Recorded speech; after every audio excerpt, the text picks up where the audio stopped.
Hi everyone, I'm Simon Robinson and welcome to C Concurrent Collections. And let me tell you, collections are amazing, and having apps work asynchronously is amazing. And when you put the two together, you have the power to truly manipulate data in a way that makes full use of the CPU to give you a highly responsive, efficient, multitasking app. That's what Concurrent Collections can offer you. But if you don't understand how to use concurrent collections properly, it's surprisingly easy to corrupt your data through thread synchronization bugs. Merely being able to launch async tasks isn't enough if you have data shared between different threads.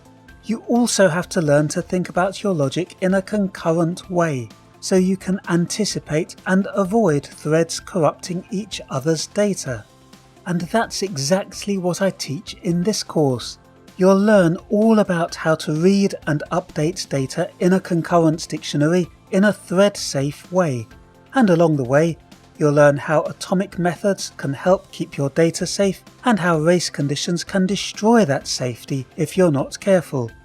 Then I'll show you how to use producer-consumer collections, stacks and queues and bags, to safely generate items to be processed and then have other threads process those items, just like complex enterprise apps such as web servers and database servers have to do all the time.